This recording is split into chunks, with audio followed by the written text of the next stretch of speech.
Good morning, or depending when you're watching this, good afternoon, good evening, or good night. My name's Ross, and I was always told I had a voice for radio, so today I'm bringing you a very special video showing you a deck which has just taken Japan by storm.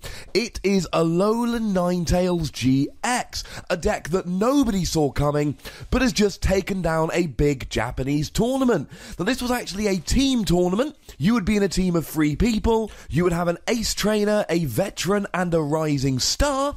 And then every round, your ace trainer would play against your opponent's ace trainer. Your veteran would play their veteran. Your rising star would play their rising star. And the team that won 2 out of 3 of those games would be declared the winner. So some nice strategy in determining which of your players is which. And an entire team of 3 people all went and played Alolan Ninetales and all went and got their Worlds invites using Alolan Ninetales GX. It's that good. Before we get going, huge thank you to Antoine Boulet, my French-Japanese correspondent. Yes, you heard that correctly. He sent me an email with a deck list and all the information. I've added a bunch of analysis here, but the raw information here was from Antoine Boulet, lovely, lovely chap, and I was delighted to receive his email. So, I've done a video about Alolan Ninetales GX. I'll put a link in the description, but let's have a quick look at the basics here. Now, it's got 210 HP, which is fairly nice, and it can use Rough Seas to heal, 30 damage per turn. So straight off the bat here, we've got some tanking ability. Not only that, but it's a water Pokemon, so you can use Dive Ball, although we won't be for reasons we'll go through in a minute.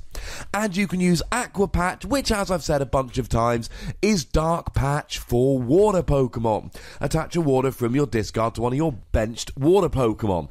So, being a water Pokemon right now is pretty good. Let's not forget that you're also hitting weakness on Volcanion and Turtonator, both of which are better in the Japanese format because we've got Blacksmith. A quick note as we're going here, Japan is playing in an expanded format, but it's really not a huge deal because all the cards we're going to be talking about are legal in standard, and the decks are ones with which you should be quite familiar by now. If I didn't think this deck was going to be useful for you guys, I wouldn't be presenting the video in this way. And of course, the weakness to metal is awesome, because nothing good metal is being played at the moment, like nothing. In terms of the attacks, the first attack is alright, double colourless energy, 50 to anywhere on the field. As I said before, 60 would be better, 1-hit KO on stuff like Rowlet. 50 is a bit annoying, but it's still not bad for a double colourless. The second attack, water colourless, 160, discard 2 energy attached to Alolan Ninetales. The discarding 2 energy is a little bit rubbish, but you're going to be playing double colourless for the other attacks. So you can just discard a double colourless and then the next turn attach and discard a double colourless, because that is discarding 2 energy.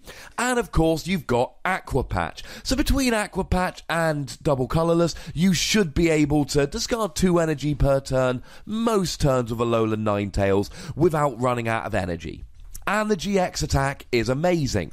Move all damage counters from this Pokemon to your opponent's active. It's like a one-sided damage change from Mewtwo EX. If they do 180 to you, you're not KO'd, you use your GX attack for just a double colourless, and then all of a sudden they get 180 and you are completely healed. It is amazing.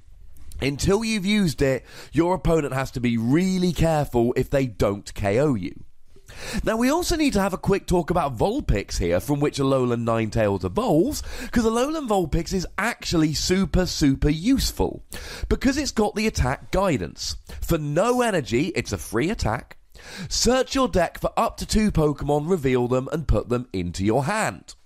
Now, when we talk about this, we often say things like, well, your opponent's just going to play an N, make you shuffle your Pokemon back into your deck. And they might. But one thing we really need to talk about here is Garbodor. Not that Garbodor with which you're all familiar for quite a while now, the new Garbodor from the upcoming Guardians Rising, which is already being played in Japan. And it's being played a lot. For 1 Psychic Energy, it does 20 damage for every item in your opponent's discard pile. You take your average 170, 180 HP EX. If they use 9 items, you can one-hit KO for a single Psychic Energy. This Garbodor is completely wrecking over in Japan at the moment, so we want to be trying to play a deck where we are using as few item cards as possible, so if we can search out all of our Alolan Ninetales using Alolan Vulpix, we're using fewer items. That's nice. Our opponent is going to need to use a choice band and have us to have 9 items in the discard to get a KO here. We can try and stop that happening. Now, there are some other Pokemon we want to use in this particular deck. We've got Alolan Muck, which turns off abilities from basic Pokemon, and this is good for a couple of decks. Mega Rayquaza really relies on Hooper and Shaman to get set up. Alolan Muck turns them off. Mega Gardevoir relies on those Pokemon as well as Dragonite in order to get set up and to, keep refreshing throughout the game. So they're all turned off by Alolan Muck. And then you've got Volcanion EX. Now, it's a pretty good matchup for you because you're hitting for weakness. It's not an auto win. Alolan Muck will help make it a stronger matchup. Like basically every deck in the format, we're going to be using Shaman and Tapu Lele in order to get set up. We are going to be playing Oricorio, as a lot of decks will in any format where Night March is still legal. It's coming out as a pre-release promo over here in the UK, US, etc. For 1 colourless energy, you do 10 damage or drop 1 damage counter for every Pokemon in your opponent's discard pile. And Night March, low HP Pokemon with a whole bunch of Pokemon in their discard pile, yeah. Oricorio is a brilliant Night March counter. Not to mention the fact that being Psychic means Oricorio can use your opponent's Dimension Valley to attack for free. Any of these Japanese cards that haven't been released yet, I have done videos on all of them, so check the link in the description. If you're thinking, oh, Oricorio, I'd like to know more about that, there's a link to the video in the description of this video. And the card which a lot of people haven't seen coming is the non-GX Tapu Koko. Now, as always, I've done a video about this, and I said it was pretty good, and a lot of people said, nah, it's not very good, Ross. Well, I'm sorry. I respectfully disagree. Now, to be fair, it was priced at about 50 cents in Japan for a long while. Nobody thought it was very good. And then everything changed. It's got 1 attack for a double colourless energy, or 1 attack we're going to be using anyway, for a double colourless energy, and it allows you to do 20 damage to everything on your opponent's side of the field. 20 damage to everything for a double colourless. Now remember, we're using double colourless energy anyway, so we've already got that card in our deck. Why is this good? Because everybody's playing cards like Tapu Lele. And most Pokemon don't do 170 damage in one go. They tend to max out at 150 to 170. Now, you can use cards like Professor Kukui, or you can use cards like Choice Band that does 30 more to EXs and GXs in order to try and get the KO on cards like Tapu Lele. Or you can use Tapu Koko. Once during the game, you just do 20 to everything.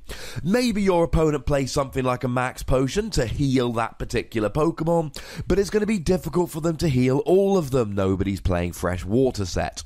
So here, it basically just brings everything into range, or if you use it after your main attacks, just finishes stuff off.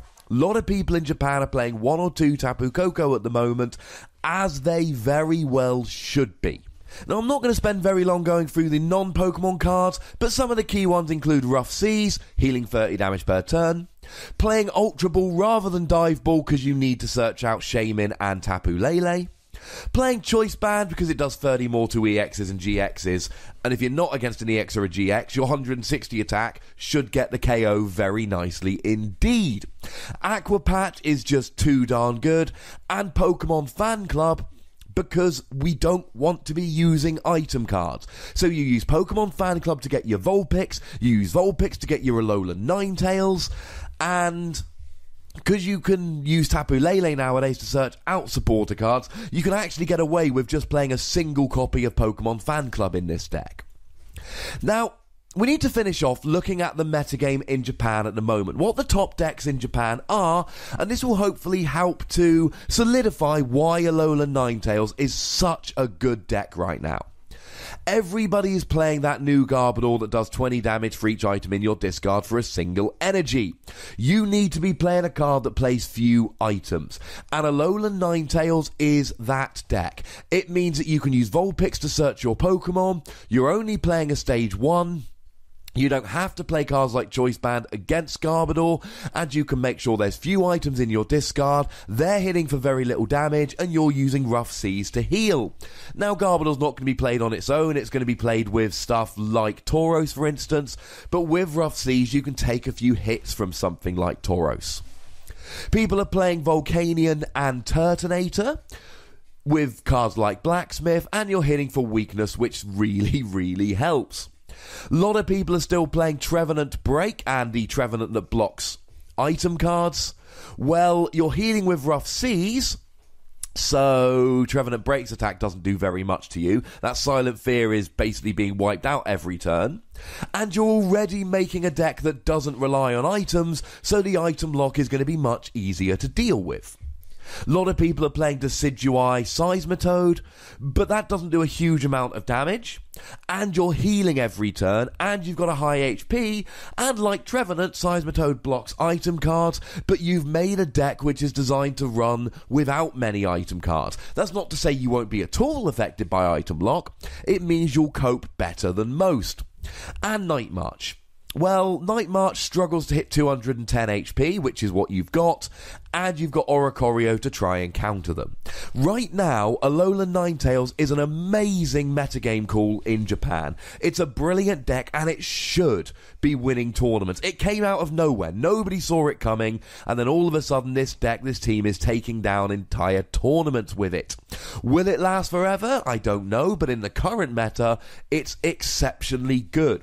It's not necessarily an amazing deck out of context, but in context it's brilliant. And here's the brilliant thing, here's why we're really talking about it. Every card in the deck is from Roaring Skies to Guardians Rising. As soon as Guardians Rising drops and Alolan Ninetales is legal for tournament play, you will be able to make and build and use and play this deck. And it's very good, ladies and gentlemen. It's very good. And when everybody starts playing cards like Garbodor, and playing decks like Volcanion that can survive with very few items to counter stuff like Garbodor, you are going to have Alolan Ninetales ready to go. You're welcome. And another huge thank you to Antoine. Lovely chap. That email was delightful. Now, you know the deal, ladies and gentlemen. There is a comment section. Tell me what you think about this deck. Tell me how good you think it's going to be. Tell me if there's any other cards which could be played in the deck. Make sure you've liked this video. Make sure you've subscribed to this channel. Follow me on Twitter @TheWassy. It could be fun. And I think it will be. And the most important thing, as always, look after yourselves until next time. Thank you very much for watching. My name's Ross, and you've been watching PTCG Radio.